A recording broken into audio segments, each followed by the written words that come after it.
Chapter 16, The Woman. "Quick," said Mr. Fox, "hide!"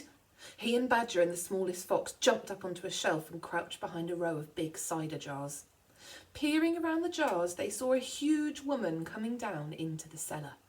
At the foot of the steps, the woman paused, looking to the right and then to the left. Then she turned and headed straight for the place where Mr. Fox and Badger and the smallest fox were hiding. She stopped right in front of them. The only thing between her and them was a row of cider jars. She was so close, Mr. Fox could hear the sound of her breathing. Peeping through a crack between two bottles, he noticed that she carried a big rolling pin in one hand. "How many will you want this time, Mrs. Bean?" the woman shouted. And from the top of the steps, the other voice called back, "Bring up 2 or 3 jars." "He drank 4 yesterday, Mrs. Bean." "Yes, but he won't want many more today because he's not going to be up there more than a few hours longer. He says the fox is bound to make a run for it this morning. It can't possibly stay down the hole another day without food." The woman in the cellar reached out and lifted a jar of cider from the shelf.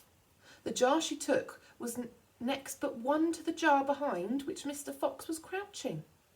"I'll be glad when the rotten brute is killed and strung up on the front porch," she called out.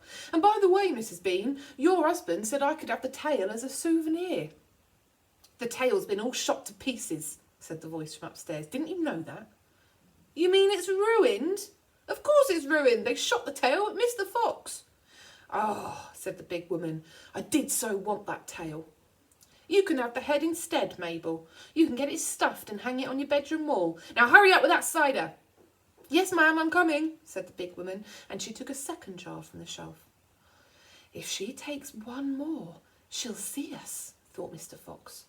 He could feel the smallest fox's body pressed tightly against his own, quivering with excitement. "Will 2 be enough, Mrs. Bean, or shall I take 3? "My goodness, Mabel, I don't care so long as you get a move on."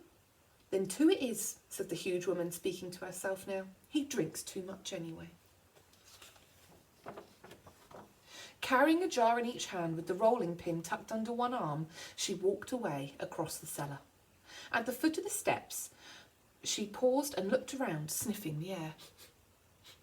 "There's rats down here again, Mrs. Bean. I can smell 'em." "Then poison them, woman, poison them. You know where the poison's kept." "Yes, ma'am," Mabel said. She climbed slowly out of sight up the steps. The door slammed. "Quick," said Mr. Fox, "grab a jar each and run for it." Rat stood on his high shelf and shrieked. "What did I tell you? You nearly got nabbed, didn't you? You nearly gave the game away. You keep out of here from now on. I don't want you around. This is my place." "You," said Mr. Fox, "are going to be poisoned." "Poppycock," said the rat. "I sit up here and watch her putting the stuff down. She'll never get me." Mr. Fox and the badger and the smallest fox ran across the cellar, clutching a gallon jar each. "Goodbye, Rat," they called out as they disappeared through the hole in the wall. "Thanks for the lovely cider." "Thieves!" shrieked Rat. "Robbers! Bandits! Burglars!"